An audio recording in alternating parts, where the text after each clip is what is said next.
क्या पथिक कुशलता क्या, जब पथ में बिखरे सूल न हो। नाविक की धैर्य परीक्षा क्या, जब धार आए प्रतिकूल न। तो आज के क्लास में हम पुनर्जागरण के विभिन्न तथ्यों की बात करेंगे, जिसके संदर्भ में हम देखते हैं कि पुनर्जागरण से संबंधित घटनाएं क्या क्या थी। उस घटना को घटित करने में, उस घटना को आंदोलन का रूप देने में किन किन विद्वानों ने, किन किन बुद्धिजीवी वर्ग के लोगों ने हमारा जो है पुनर्जागरण की घटना को प्रभावी आंदोलन स्वरूप प्रदान करने के लिए किन किन विद्वानों ने उनने सहयोग दिया, किनका किनका अधिक योगदान रहा है, किनका कम योगदान रहा है, उसके विषय में हम बात करेंगे। मेरे फ्रेंड्स, जैसा कि आप जानते हैं कि पुनर्जागरण की घटना जो है यह एक दो दशक की घटना नहीं थी, साल के एक दो दशक की घटना नहीं थी, बल्कि ये पूरे कहीं न कहीं एक युग दृष्टा के रूप में जो है एक 100 वर्ष, 200 वर्ष, 300 वर्ष की बात रही, एक युग के रूप में कहा गया। जैसे कहने का मतलब पुनर्जागरण की जो घटना थी मध्य काल के बाद जब आई, जो है बहुत विद्वानों, बहुत सामाजिक वहाँ के लोगों, जो यूरोपीय घटना में, यूरोपीय देश में जितने लोग जन्म ले रहे थे उनके अंदर डाइजेस्ट नहीं हो रही थी। जबकि यूरोप में पुनर्जागरण जो थी वो किसी कालखंड में पुनर्जागरण जो था वो किसी कालखंड में नहीं था, बल्कि वो 300 वर्ष से लेकर 600 ईसा पूर्व, 1300 वर्ष से लेकर के 600 ईसा पूर्व के पूरे आंदोलित रूप का घटनाक्रम था। इसमें पुनर्जागरण में प्रमुख व्यक्ति, कुछ लोग कहते हैं कि पुनर्जागरण की जो आंदोलन का जो प्रारूप है कि मध्यकाल के युग के बाद आरंभ हुआ। कुछ लोग कहते हैं पुनर्जागरण की जो घटना है कहीं न कहीं धार्मिक वहाँ की चेतना से पोप पादरी यूरोप में रूढ़िगत परंपरा के अकॉर्डिंग जो है उस में जो धार्मिक दुराचारपन था उसके लिए, उसके परिवर्तन के लिए पुनर्जागरण आया। लेकिन कुछ लोग मानते हैं कि सामुदायिक जीवन से हट करके, प्राकृतिक जीवन, ईश्वरीय जीवन से हट करके ये व्यक्तिवाद या मानववाद को अंदर लाने की एक परंपरा थी। तो कुछ लोग मानते हैं कि नहीं भाई, सार्वजनिक जीवन ईश्वरीय न्याय की वशीभूत हो करके हम बहुत कार्य कर लिए। कुछ लोगों का मानना था अब जा करके व्यक्तिगत जीवन, भौतिक जीवन और मानववादी जीवन की संकल्पना के लिए कहीं न कहीं हम पुनर्जागरण, इस युग को परिवर्तित करने का समय है। वो पादरी जितने थे, उनका धर्मावलंबी जितने थे, उनके नियंत्रण में पूरा समाज हुआ करता था।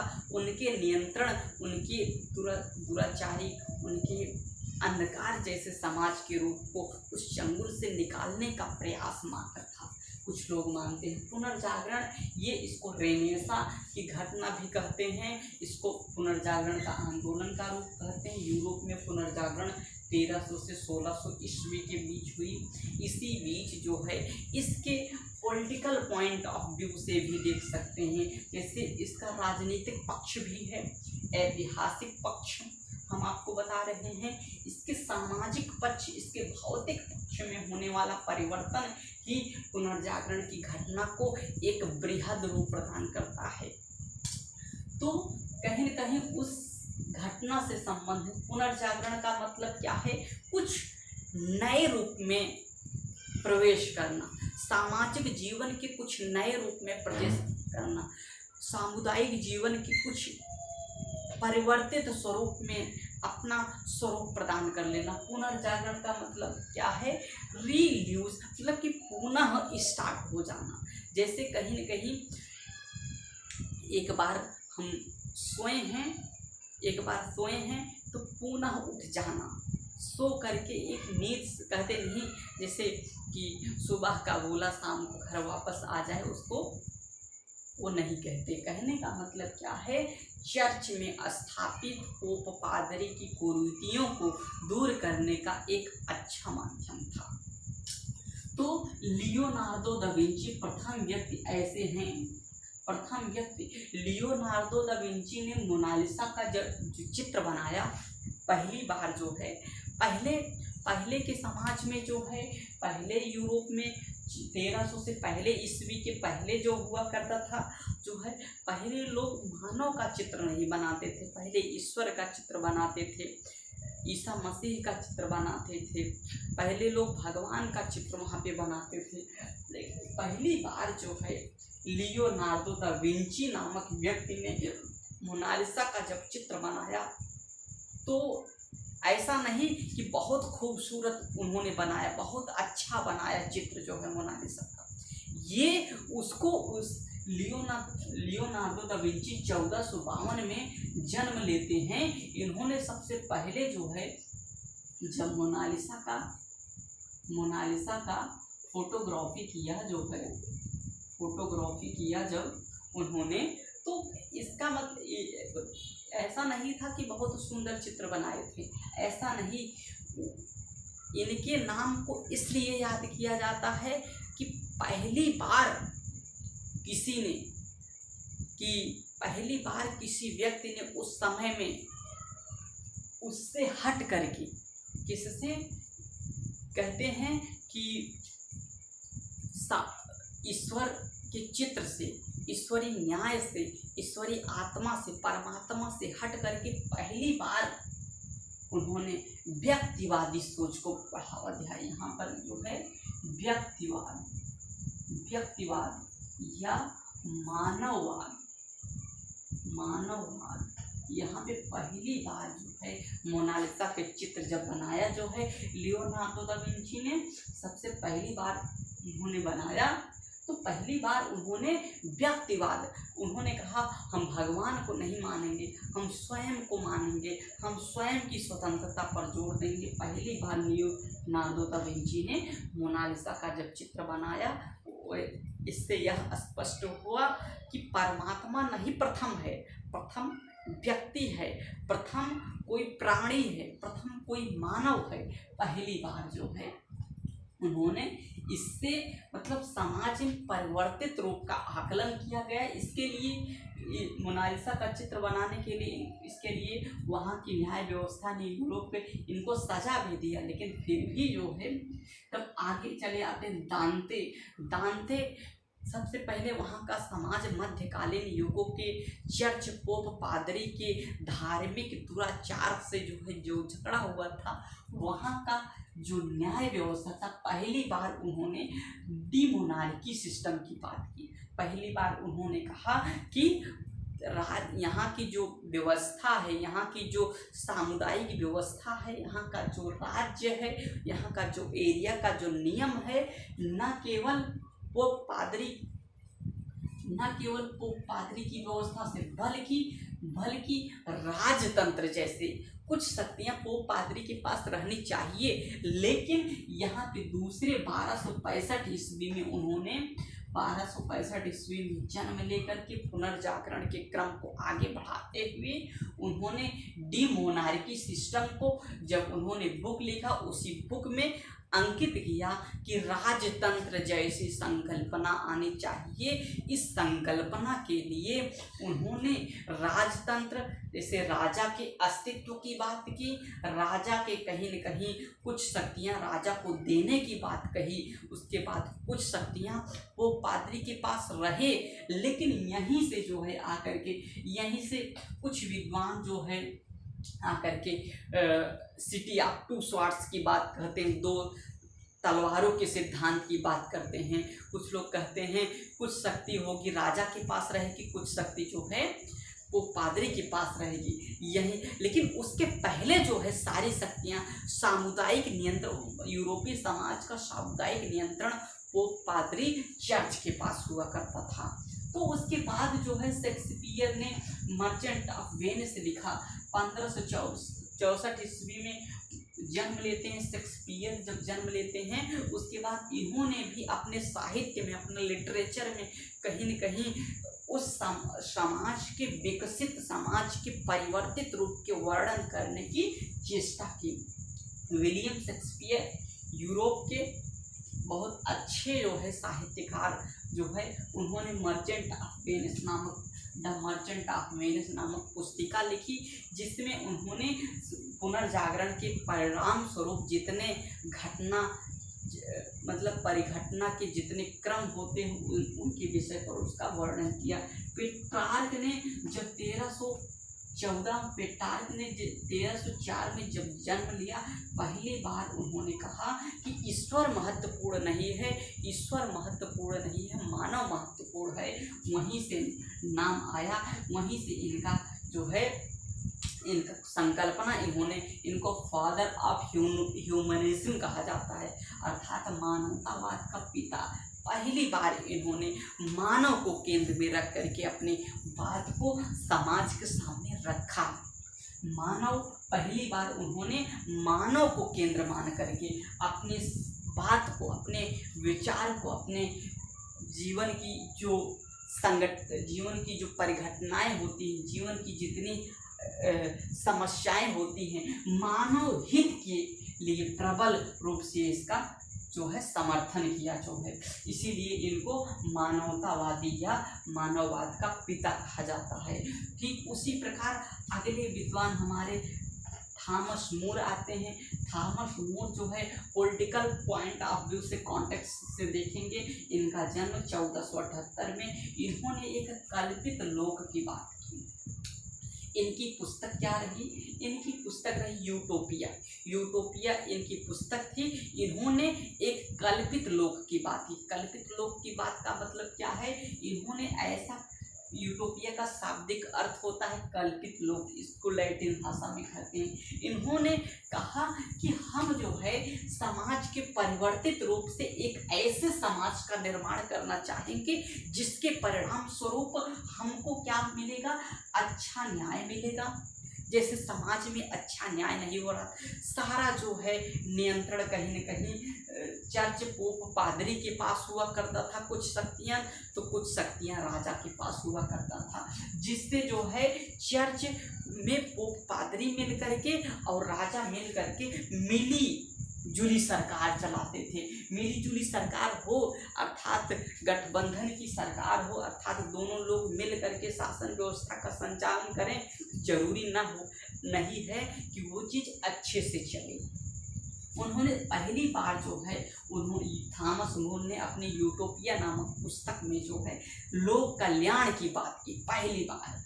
और एक बात आपको प्रमुख बात बता दें, जो है जो थॉमस मोर था, जो है ऐतिहासिक दृष्टि से देखा जाए, जो थॉमस मोर जो विद्वान था, जो है ये ईश्वर के आभा से निकलने में यथास्थितवादी था। यथास्थितवादी कहने का मतलब क्या है?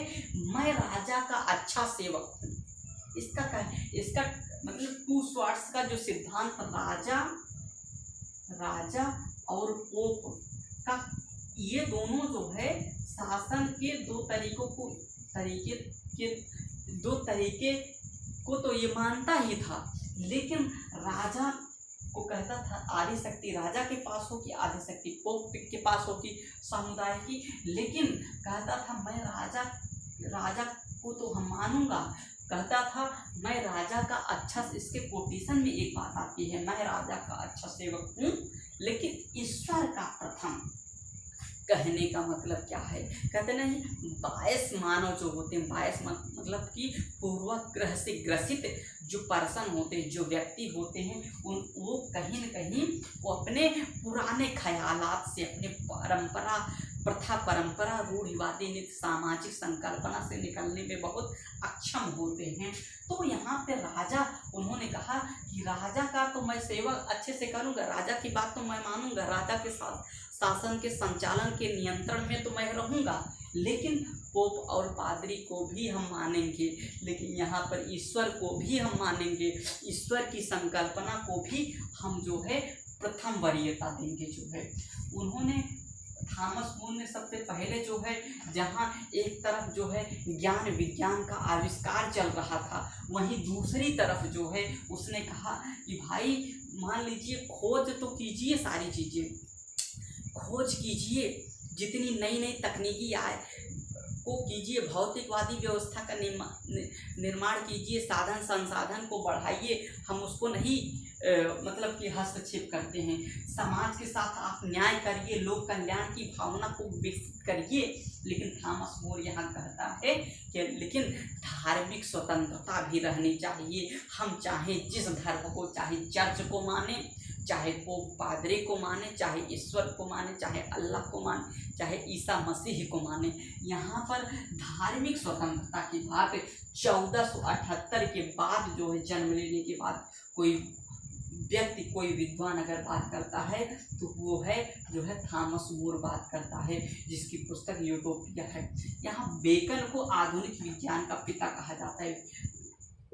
आगे विज्ञान को डेवलपमेंट की जब बात आई, ज्ञान विज्ञान भौतिक संसाधन को डेवलपमेंट बात करने की बात आई, तो यहाँ पर बेकन का नाम आता है। बेकन को जो है आधुनिक विज्ञान का पिता कहा जाता है।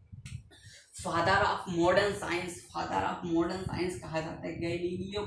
गैलीलियो ने सबसे पहले बताया जो है, सबसे पहले इन्होंने ईसा मसीह के शासन में, वो पादरी का जहाँ प्रभुत्व हुआ करता था, वहाँ के सामुदायिक व्यवस्था, वहाँ के नगर में उसने पहली बार बताया कि भाई सूर्य पृथ्वी के चारों तरफ चक्कर नहीं लगाता, सूर्य पृथ्वी के चारों तरफ चक्कर नहीं लगाता, बल्कि पृथ्वी सूर्य के चारों तरफ चक्कर लगाती है। कौन लगाता है? पृथ्वी सूर्य के चारों तरफ चक्कर लगाती है। सबसे पहली बार जो है गैलीलियो ने बताया, जबकि इसकी सजा जो है, इसको सबसे पहली बार अच्छा सिद्धांत तो दिया, लेकिन इसको सूली पर चढ़ा दिया गया, बेकन को जेल भेज दिया गया जो है। और बहुत सारे लोग ऐसे विद्वान हुए जिनके साथ नाइंसाफ़ी की गई, परंतु आज के मॉडर्न युग में, आज के आधुनिक ताकि युग में जो है इन्हीं की बात को ज़्यादा मानी जा रही। केपलर जो है, इन्होंने विज्ञान के 3 नियम दिए जो है, गति के 3 नियम दिए। केपलर के गुरु जो है कोपरनिकस थे। इन्होंने केपलर जो है कोपरनिकस के जो है सानिध्य में रह करके ज्ञान विज्ञान का नॉलेज ग्रहण किया। उसके बाद उन्होंने जो है लॉ ऑफ ऑर्बिट्स, इन्होंने 3 नियम, गति के 3 नियम उन्होंने बताया। पहला तो लॉ ऑफ ऑर्बिट्स बताया, दूसरा लॉ ऑफ एरियाज बताया जो है, तीसरा लॉ ऑफ पीरियड्स बताया। तो कहने का मतलब लॉ ऑफ ऑर्बिट्स जो है, केपलर का प्रथम नियम क्या था? Law of orbits. पहली बार केपलर ने बताया कि जो है कि पृथ्वी सूर्य के चारों तरफ गोलाकार में नहीं, पृथ्वी सूर्य के चारों तरफ गोलाकार में नहीं, बल्कि अंडाकार में चक्कर लगाती है। पृथ्वी सूर्य के पहला नियम इन्होंने बताया, पृथ्वी सूर्य के चारों तरफ गोलाकार में नहीं, बल्कि अंडाकार में चक्कर लगाती है। और दूसरा नियम इन्होंने बताया, कौन? कोपरनिकस ने दूसरा नियम इन्होंने बताया कि ग्रह के चक्कर, अर्थात सभी ग्रह की चक्कर लगाने की जो गति होती है सूर्य के चारों तरफ, सभी ग्रह के चारों तरफ सूर्य के चारों तरफ चक्कर लगाने की जो गति होती है उसकी दूरी पर निर्भर करता है। कहने का मतलब क्या है? ग्रह की गति सूर्य के चारों तरफ जो जितने ग्रह चक्कर लगाते हैं उसकी जो गति है उसकी दूरी पर निर्भर करता है। अर्थात सूर्य के जितने करीब कोई ग्रह अधिक होगा वो उतना अधिक तेजी से चक्कर लगाएगा, और सूर्य से जितना दूर होगा उतना कम या धीमी गति से चक्कर लगाएगा, उतना कम तेज से चक्कर लगाएगा या धीमी गति से चक्कर लगाएगा।